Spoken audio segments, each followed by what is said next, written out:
Quand on pense au rapport entre la politique et la musique aux États-Unis, spontanément on pense aux années 60 et au mouvement des droits civiques et à ces chansons qui ont accompagné le mouvement des droits civiques. Et souvent les gens ont l'idée que ensuite, après, c'est un lien qui s'est distendu. Et moi j'ai tendance à penser plutôt l'inverse, qu'en fait, après les années 60, et en particulier dans les années 70 et 80, il y a des formes à la fois de politisation de la musique et puis de politisation de la jeunesse par le biais de la musique. Et c'est des choses qui sont moins bien connues et qui pourtant paraissent assez importantes quand on s'intéresse à ces questions, et même plus largement quand on s'intéresse à des questions politiques. Souvent on considère que les années 60, de ce point de vue-là, se terminent avec le concert des Rolling Stones à Altamont en 1969, ce concert où un spectateur a été tué et qui est d'une certaine manière la fin, qui consacrerait la fin de l'idéalisme, des utopies des années 60. Même si en fait on peut penser que la fin de l'idéalisme est arrivée plus tôt, c'est vrai qu'après cette période on voit une plus grande séparation, une plus grande segmentation de la société américaine. Et ça se voit notamment par exemple dans le cas des musiques, ce qu'on appelle les musiques noires, avec le festival organisé par le label Stax à Los Angeles en 1972, le festival What Stax, où des artistes du label Stax, artistes de soul ou de funk, interviennent, mais aussi des politiques comme Jesse Jackson. Et en fait, c'est aussi un événement politique, puisque l'idée c'était de montrer, après les émeutes de Watts, qui avaient eu lieu pas très loin de l'endroit où se tient ce festival en 1965, qu'on pouvait rassembler plusieurs dizaines de milliers de spectateurs noirs pacifiquement, sans la police, sans les blancs. Et donc l'existence du concert en lui-même a déjà un sens politique qui est assez caractéristique de beaucoup de choses qu'on va voir autour de la musique funk et de la musique soul dans les années 70.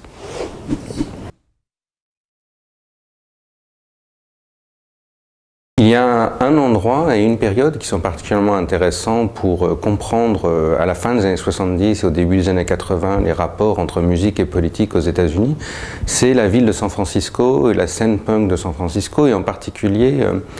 le rôle du groupe Dead Kennedys et de son chanteur Jello Biafra, qui s'est lui-même présenté aux élections municipales à San Francisco en 1979 et qui représente peut-être la forme la plus aboutie de une nouvelle façon de faire de la politique pour ces musiciens qui se veulent en marge, mais qui aussi prennent à bras-le-corps des sujets de société, des sujets politiques très importants de l'époque. Et quand on regarde la pochette du premier album de Dead Kennedys, ce qu'on voit dessus, cette voiture qui brûle, en fait, il faut savoir que c'est une voiture de police qui a brûlé lors des émeutes l'année précédente, qui ont suivi l'acquittement de Dan White, cet ancien conseiller municipal qui avait assassiné le maire de San Francisco, et Harvey Milk, l'activiste homosexuel. Et donc en utilisant cette photo, les Dead Kennedys se mettent d'une certaine manière dans la continuité de cette autre contestation,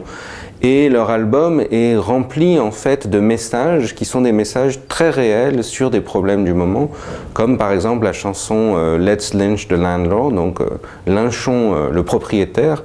à un moment où il y a une offensive en fait de promoteurs immobiliers à San Francisco pour raser des immeubles habités par des gens à faibles ressources. Et les punks de San Francisco vont s'organiser pour venir à la défense, parfois en se battant contre la police, pour empêcher ces expulsions. Et donc de ce point de vue-là, on voit que c'est pas uniquement dans les paroles, mais aussi dans les actes que ces musiciens vont essayer justement d'avoir un rôle politique dans la politique locale.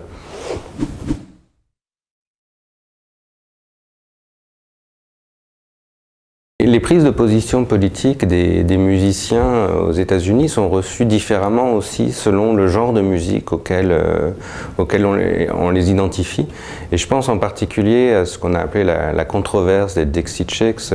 en 2003, donc, qui sont ce groupe de musiciennes de musique country qui viennent du Texas et qui avaient, dans un concert à Londres, critiqué le président Bush. Et la chanteuse avait dit qu'elle avait honte que le président Bush soit du Texas. Et donc au moment où se préparait l'invasion de l'Irak et donc la guerre en Irak. Et ça a suscité une énorme controverse, des boycotts, on a vu les chiffres de vente de leurs disques s'effondrer, parce que pour une partie du public américain, l'idée c'était que des musiciens de country, qui en plus venaient du Texas, ne pouvaient pas manquer de patriotisme ou ne pouvait pas être critique comme ça. Et sans doute, le même propos aurait été reçu tout à fait différemment si c'était venu d'un musicien punk ou d'un musicien de rap. Ça aurait sans doute choqué, mais il n'y aurait pas eu cette idée que c'était d'autant plus inapproprié qu'on identifie sans doute un peu à tort la country music avec des positions politiques conservatrices. Et ça, c'est quelque chose qui est assez frappant aux États-Unis, cette idée que même des chansons qui n'ont pas de message politique, on va parfois en avoir une lecture politique parce que on va assigner des genres de musique non seulement à des segments de la population, mais aussi à des positions qui, au sens large, sont politiques. Et c'est particulièrement vrai, par exemple, avec le rap, qui souvent n'est pas vraiment contestataire, mais qui, dans la mesure où, justement, dans certains de ces artistes les plus politiques, comme par exemple Public Enemy dans les années 80, qui disaient que leur musique c'était comme la voix du ghetto ou la voix des gens qui ne passaient pas à la télévision, on va parfois justement interpréter politiquement des choses qui peut-être ne le sont pas, parce que ça reflète aussi une organisation de la société américaine avec l'idée que certains artistes, en fait, serait la voix de parties ou de segments de la société américaine.